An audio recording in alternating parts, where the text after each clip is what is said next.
It's a hot and dry Friday. Welcome to This Week on CITE. My name is Zenzele Ndebele, and as usual, I'm going with our AI presenter, Alice, and later on, we'll be joined by Vusi, the AI weatherman.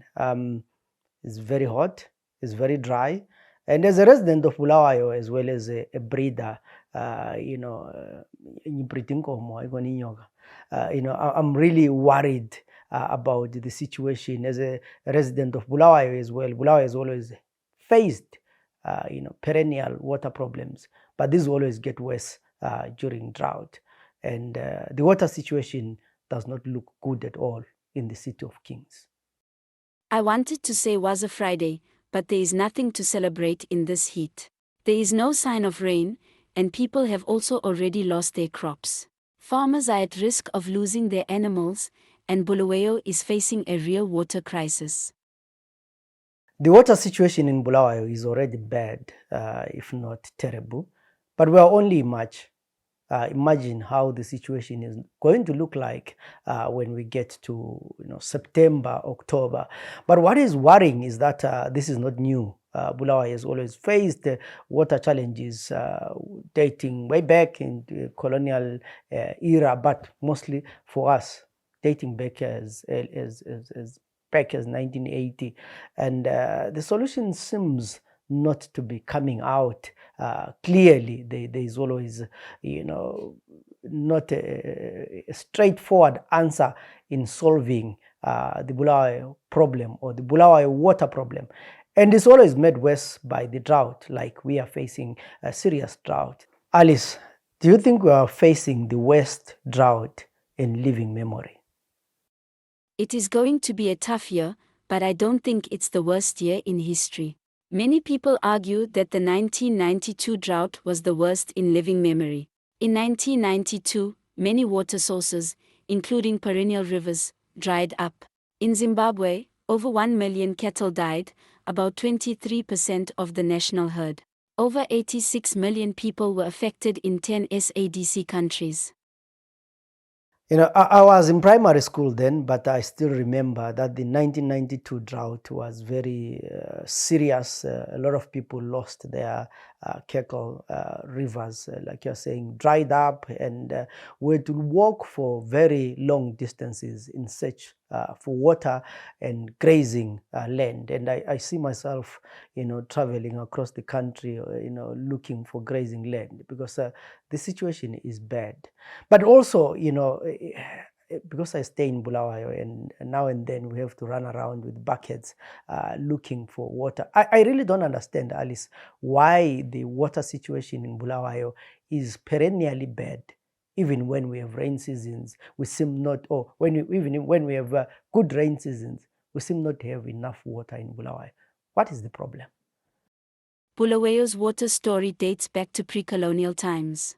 It has always faced perennial water problems, but over the years, they have worsened because of the population increase and lack of investment in new dams. This photograph by David Love and others summarizes why all of Bulawayo's 6 supply dams rarely get full. Apart from being situated in a low rainfall region and each dam being small, the catchment area is too small. According to David Love, in his article Analysis of Hydrological Change for IWRM Planning, case study of the Mzingweni River, Limpopo Basin, Zimbabwe, sometimes it takes cyclonic weather to get the dams full. The dams are within a 60 kilometers radius of each other and are all located near the mouths of the respective rivers, namely, Insiza, Mzingweni, Nsima, Inyinkuni and Shibizi.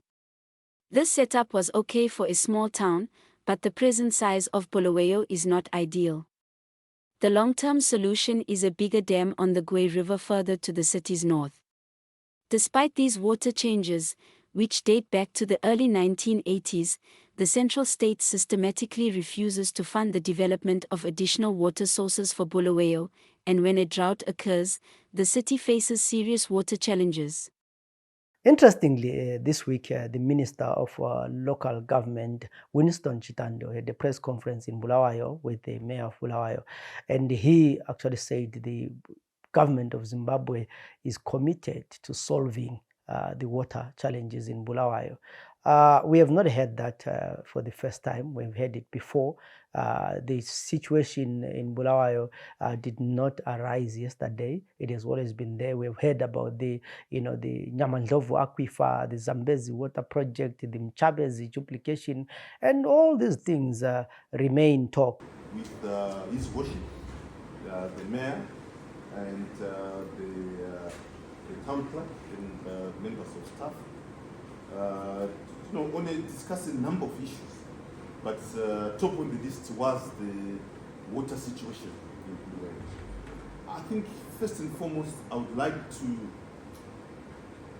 state that government is committed to ensure that there is a solution to the water situation in Bulawayo, in the city of Bulawayo. Government is fully committed. Hence my coming.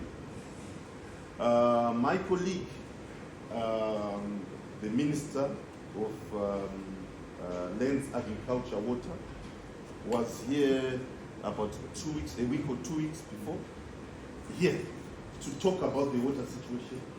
And I'm here again as a follow-up to the discussions which were held between my colleague and the city of Bulawayo. So it's really... Mucha Musemwa calls it disciplining a dissident city. This problem has been there since 1980. Let's see if they will do things differently this time.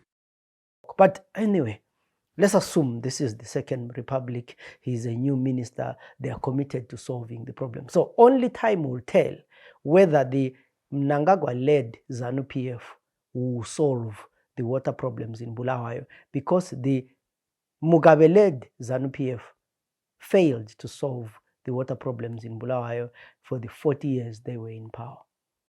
Have you noticed that in this program, we always talk about problems? If it's not politics, it's the economy and now the drought. I don't know if you missed this one or if you have too many things to worry about. Bulawayo Councillor for Ward 17 Siko Lulekile Moyo says people with water tanks should pay more.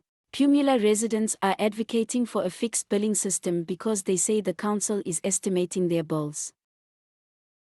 Ngike ngathinta ukubana njoba silohlupho lwamanzi kuBulawayo yonke jikelele. Siyikhansili sike sahlala imhlangano abantu abethu esibaqatshile aba-engineer basazisa ukuthi technology sesebelawo ama-drones amanye adonethwayo ngama-partners esebenza lawo abonisayo ukubana esigabeni nxa kuyikuthi abantu balama-jojo tank amakhulu amaningi okutshengisa ukuthi babethola amanzi amaningi njengoba lapha izakhamizi bengiqoqa lazo ama-vendors besithi khona amanzi ibhilling yenziwa ngakhona abayijabuleli bathola amanzi kanye ngeviki kodwa ama-estimate abatholayo abamakhulu. Ngakho bebesuggest ukuthi siyenze imali yamanzi ibe fixed, sibekwazi ukuthi imali engaka wonke umuntu ayikhipha efananayo. Sananzela ukuthi kulabantu abalama-jojo tank ngasesasuggest ukuthi ngizatshela ama-council bathumeleke ama-drone lawa abalawo ukuthi akhangele ukuthi izindlu ezilama-jojo lapha ePhumula North zingaki. Kusincedisa ukuthi-ke sokuzakhishwa zona lezo ezilama-jojo ukuthi zitshajwe okuhlukeneyo lathi esingelawo lawo majojo.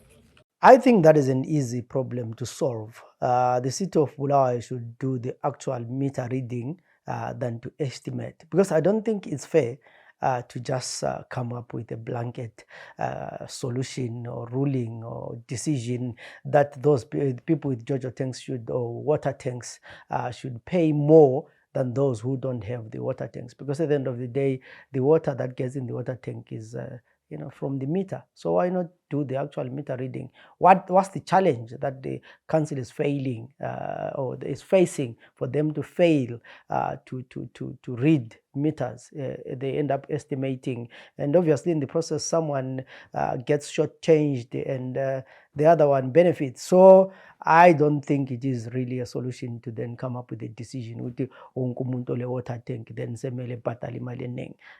What kind of thinking is that? Because this is not their own decisions ukuthi bebe lama-water tank. It's simple because akula manzi. So should we punish people for innovating and trying to solve amanzi or ukusebenzisana le-council to solve water problems? Imagine sonke sesigijima amabhakede silanda amabhawuza. It's not going to work. But anyway, before we end this program, let's invite our AI weatherman, Vusi. And Vusi, tell us, is there any chance nyana nje ukuthi in this month of March we might have a bit of rain or lots of rain?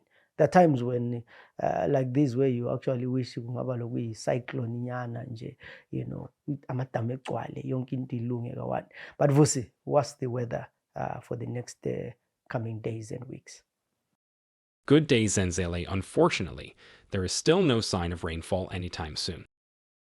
For the weather forecast for the 9th of March, temperatures will remain constant, with Plumtree and Matopos recording a high of 33 degrees Celsius, 34 degrees Celsius in Bulawayo, and 36 degrees Celsius in Gwanda. Baitbridge and Victoria Falls, both recording a high temperature of 37 degrees Celsius. Kudala abantu babehambe njelele ukuyacela izulu nxa sekuwome, so laba ama-church labo babekhuleka, they used to have days fasting for rain and so forth. So we are appealing to the traditionalists ukuhambe njelele. We are also appealing to abafundisi to pray for rain, because we really do need a miracle at this point in time. Remember to follow us on our social media pages.